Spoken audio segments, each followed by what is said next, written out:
Ada 6 rahasia panjang umur dan hidup bahagia dari Jepang.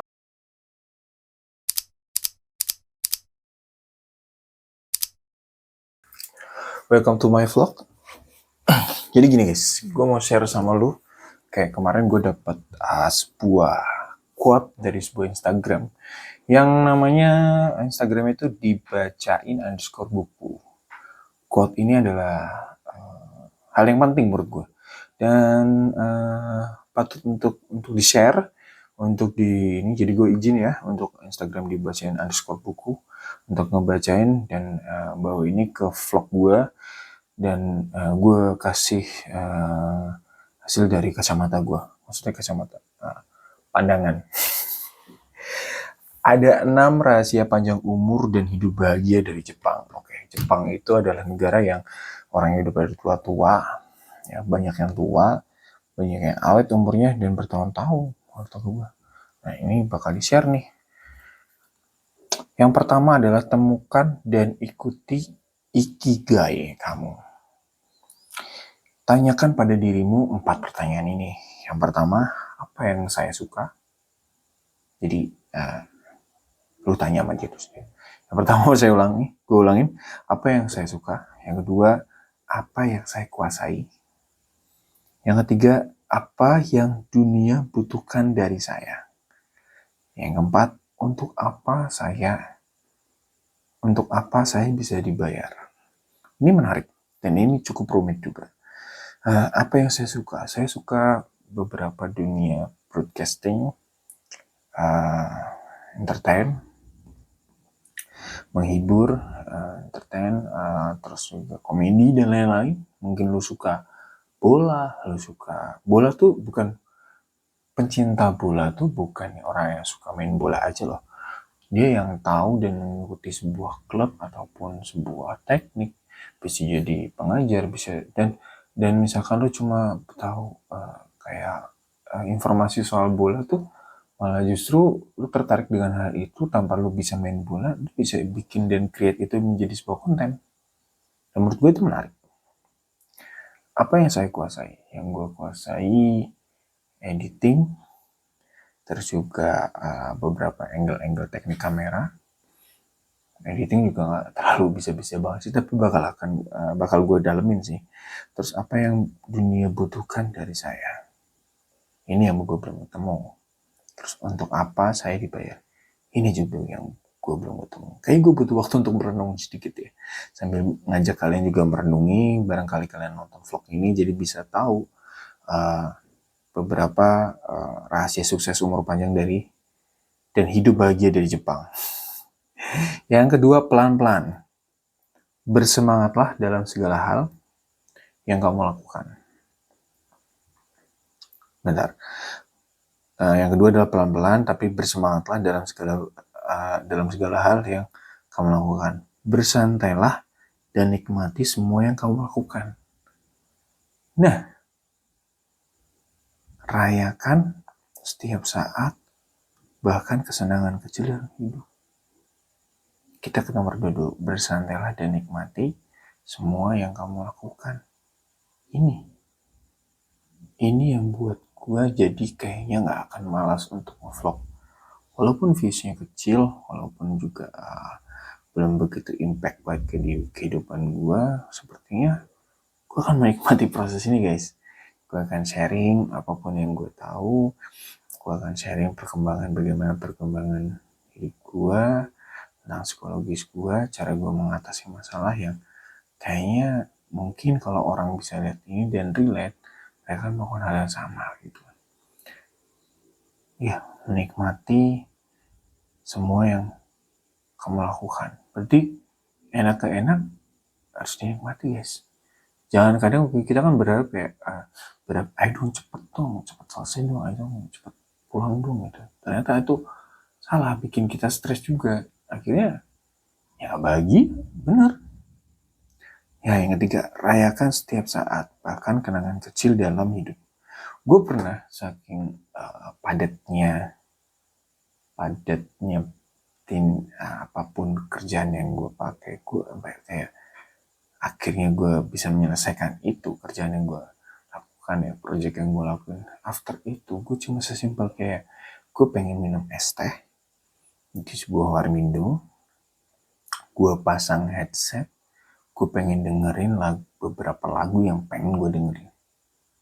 Kayak ini sekarang ini gue lagi rajin banget denger lagu Pirnadia, ya kan, nggak tahu kenapa enak. Terus juga Juicy Lucy gue juga mendengarkan, lebih santai aja gitu. Terus Sal Priadi, bukan cuma yang kayak Gala Bunga Matahari ya lagunya ya, ada banyak tuh lagunya Sal, kayak I like what you when you're sleeping, lebih sering menganga, kulihat ada sebuah rongga di sana. Itu juga lucu sih, dan itu juga bagus gitu kan. Lagu-lagu Hindia juga, gue juga suka Hindia. Itu kayak happy gitu, merayakan itu. At least itu cuma setengah jam doang. Jadi karena gue marketing dan gue masih ada bebas untuk istirahat di luar ya, gue juga setelah berkelut dengan pekerjaan gue, nanti 4:30 atau after kerja yang jam kerjanya selesai, walaupun pulang ya, tapi gue jam kerjanya selesai, gue pengen gitu, gue datang ke sebuah warmindo, gue minum es teh, sesimpel itu tuh perayaan kecil gue. Kayak thank you ya Fatur, udah maksimalin semua energi lu ke hari ini, nggak sesuai nggak apa-apa ekspektasinya, tapi thank you, at least lu udah mau berjuang, itu udah happy loh. Kadang gue juga nonton film anime juga gue tambahin. Kalau sekarang ini gue lagi nonton anime ya, Yu-Gi-Oh, itu udah kayak jadi gue suka anime yang sudah tamat dan gue akhirnya running gitu dari episode 1, 2 sampai dengan sekian. Jadi kayak udah selesai nih hari, gue cuma es teh, terus habis itu dengerin musik atau nggak nonton anime, ataupun cuma buat scroll Instagram, tapi udah random aja, lu scroll aja semau lu gitu kan. Apapun yang lu, ya seenak jari lu aja, itu sebuah perayaan loh. Nah, terus juga nih ada lagi, lanjut ya. Memperlambat adalah pilihan yang disengaja dan tidak selalu mudah. Memperlambat adalah pilihan yang disengaja. Ya, dalam menikmati proses, kalau kata gue ya memang perlu diperlambat, biar gak buru-buru, biar lu tahu celahnya, biar lu tahu oh ini seperti ini, oh ini seperti itu, oh ini seperti itu, oh ternyata gini gak enak ya, gitu kan. Bener sih. Tidak ada salahnya menikmati kesenangan hidup. Kesenangan hidup yang gue buat, kalau dari kacamata gue adalah ya ini mainan-mainan gue kerja capek, gue beli mainan setiap bulannya. Itu cara gue untuk menikmati hidup. Terus yang ketiga tadi kan yang pertama kan itu ya, temukan dan ikuti ikigai kamu. Yang kedua pelan-pelan. Yang ketiga jangan mengisi penuh perutmu. Makanlah hanya sampai kamu kenyang 80%. Kalau lagi khilaf susah ya. Iya sih, sama. Benar-benar susah. Cara untuk memulai, makanlah perlahan. Oh, ada caranya ternyata. Makanlah perlahan, fokus pada makanan, dan tidak terburu-buru. Oke, berarti mulai dikurangin makan sambil nonton film anime. Mungkin gitu kali ya. Jadi fokus ke makanan dulu aja. Ini nasi, makan lukunya pelan-pelan dan tidak terburu-buru. Nah, ini susah nih kalau buat kayak pekerja-pekerja yang kayak waktu istirahat cuma 1 jam tuh susah itu kan, karena ada waktu untuk rebahan. Ya nggak sih, dalam 1 jam waktu istirahat lo pasti butuh waktu kayak sejam itu sholat, makan, scroll Instagram sambil rebahan gitu. Kadang lu mengorbankan waktu makan, yang penting masuk lep, terus habis itu lu udah bisa sholat, terus habis itu lu istirahat, scroll Instagram. Sama, gue juga gitu. Nah, yang keempat adalah kelilingi dirimu dengan teman-teman yang baik. berkumpullah dengan orang-orang soleh. Itu kalau kata si itu ya, siapa yang nyanyi Tombuat itu, Opik. Nah, teman lebih mempengaruhi kesehatan kamu daripada keluarga. Is that real? Betul. Kuncinya adalah memiliki 3 atau 4 teman baik yang peduli padamu saat padamu sama seperti kamu peduli sama mereka. Bentar, dewasa ini memang susah sih berteman ya. Gue juga ngerasain itu. Kayak udah teman A1 lu tuh kayak dikit lah gitu kan. Gue juga punya teman A1 tuh tadinya tuh 4. Sekarang jadi 2. Ya yang satu masih berteman baik ya, kadang WhatsAppan tapi nggak seintens dulu karena memang udah berbeda jarak ya, jarak tempat kerja. Yang satunya menghilang mendadak karena dia sepertinya ada masalah pribadi dengan hidupnya sendiri ya. Jadi gue cuma punya 2 teman baik yang kayak dia tahu cara nge-treat dia dan gue tahu cara nge-treat dia tanpa ada hal-hal yang berlebihan yang kayak udah tau batasannya. Oh, kalau Fatur tuh kalau dikepoin segini tuh udah gitu kan, kalau segininya pasti dia bakal emosi, dia tahu. Tapi ke banyak yang melebar ke arah emosi dalam tujuan bukan untuk menyinggung, lebih ke kayak ngejokes atau apa itu kan, bercanda-bercandaan. Itu penting ternyata. Terus memikirkan tentang apa yang kamu lakukan membantu orang-orang terdekatmu menjadi lebih bahagia. Memikirkan tentang apa yang dapat kamu lakukan untuk membuat teman-temanmu bahagia. Ya betul. Jadi gue punya 2 teman dan ini gila-gila semua sih. Dan cara membuat mereka bahagia ya gue tahu, cara mereka buat bikin gue bahagia pun mereka juga tahu. Setelah beberapa tahun ya, gue baru punya teman ini. Itu berarti 4 tahun gue bekerja dan merantau di sini, gue baru bener-bener punya real teman. Maksudnya kadang kan gini ya, ada yang kayak temen nih nge-treat kita tuh terlalu berlebihan, jadi kayak jatuhnya risih.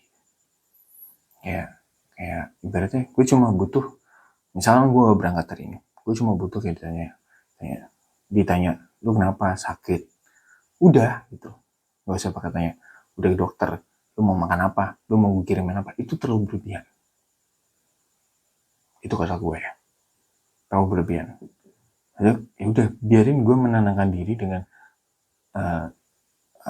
fisik gue yang lagi sakit ini, untuk mencoba mencari solusi nyamannya seperti apa biar gue cepet fit, cepet sehat lagi gitu.